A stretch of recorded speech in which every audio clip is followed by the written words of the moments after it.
I wanted to go with today's conversation is as a result of the two officers or deputies that have been killed at Riverside County Sheriff's Department, which is a neighbor agency for me. The first 2 weeks of 2023, they've had two deputies killed in the line of duty, and one of the deputies that was murdered at the hands of a suspect who should be in jail. He's released on bail by a judge who probably shouldn't be sitting in that seat, and that criminal should not have been on the street itself. So we want to talk about, as an air crew, and if you're not an air crew, even on the street, things to start thinking about if you get that call. So to do that, we thought there's nobody better than Jack to come on and talk about some of that stuff. Being at LAPD, he's got a ton of experience. And obviously that's his wheelhouse, is teaching. So, Jack, I'd like to just hand the torch over to you and just jump right into it. Well, this topic I'm torn on, just like I know the two of you are too. But with me, it's my favorite topic and it's my least favorite topic. It's all at the same time, and for obvious reasons. I mean, when we talked recently about doing this, and I was thinking about Deputy Cordero and then Deputy Calhoun back to back within 2 weeks on one police department, how awful that is for Riverside County, but everybody, the neighboring, all the neighbors, and San Diego PD. I mean, Deputy Calhoun worked there. That affected them. These types of things are happening more and more frequently, and it's awful, especially when it's back to back like that, and it really hits all of us. And I think that's why it hit the two of you, and why you reached out, and it hits me too. So with the negative of it, we all understand that, the sadness and the families and the coworkers. But what we have to do as police officers, and particularly as air crews, is realize that many times we're going to be over that situation. And it's something I've talked about and written about for years. But let me just start by, I looked it up just to make sure of it. Last year, 229 line of duty deaths in the United States. It's unbelievable. 323 officers shot. 124 of those were shot during 87 ambush attacks. That's astounding.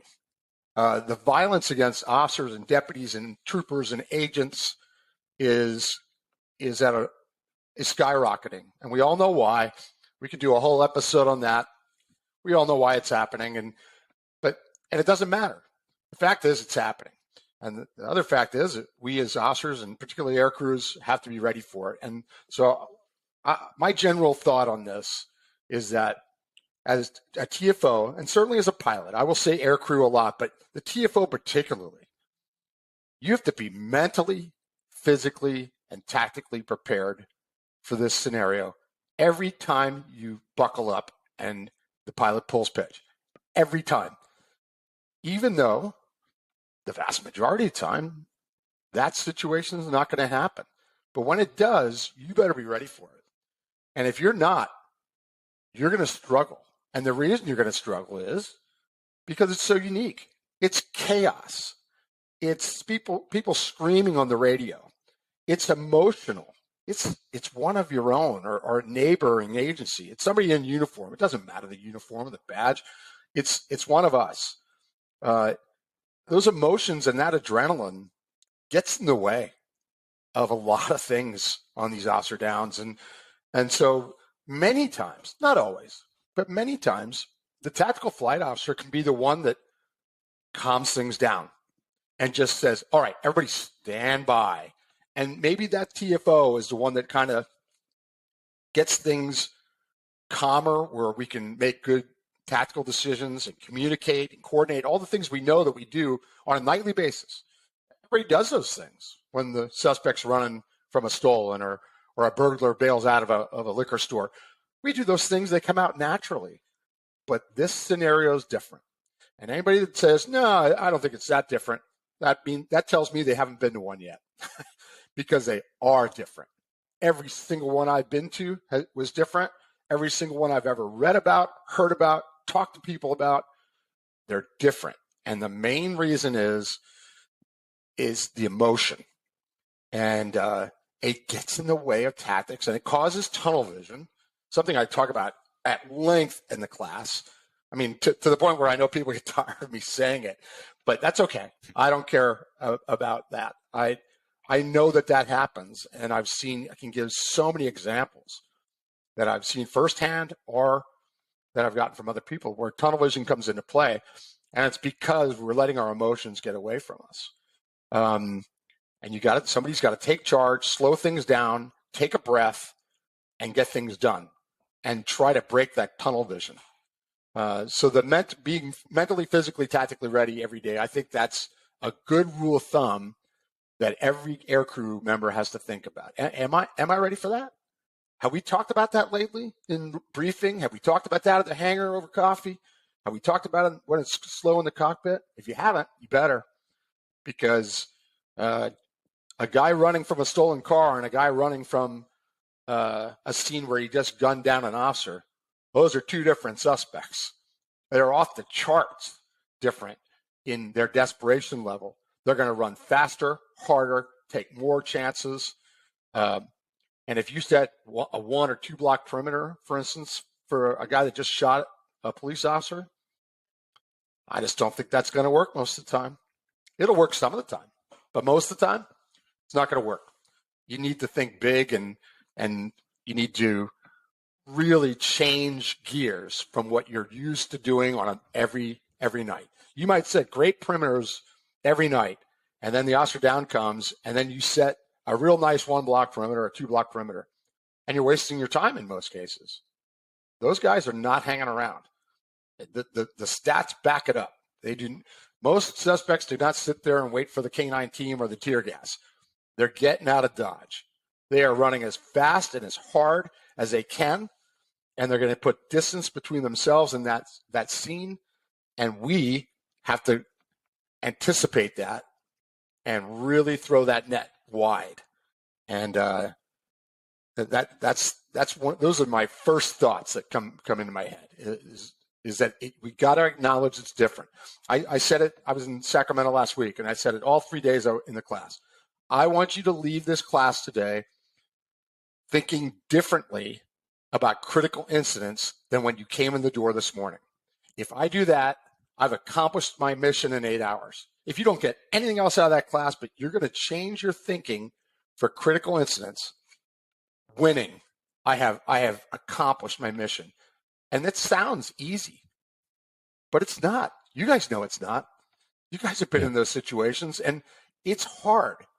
It's hard to control it and think differently, because you get into that I hate the word routine. I know you guys do too. In police work, I hate it. But it is kind of routine where, oh yeah, I know what to do here. Grand theft auto, burglary, ADW. Now there's an officer laying there dead and the suspect's gone and nobody's seen him for 5 minutes. You better think a lot larger than you ever thought before. So those are my opening thoughts that jump into my head about this topic. Yeah, I think, oftentimes when we're training, repetition is a big part of what we do. Yeah. When you're not on a call, you're simulating being on calls. You're using that camera in a way that works to your advantage, to where when you do get a call and it's stressful, you know how to manipulate that camera. You can get it on target, no problem. Or looking out the window, whatever you're using to acquire the target visually, you know how to do it in a stressful situation. But like you're saying, this elevates things to a whole new level. That level of stress isn't something that you can simulate in a training environment. Agreed.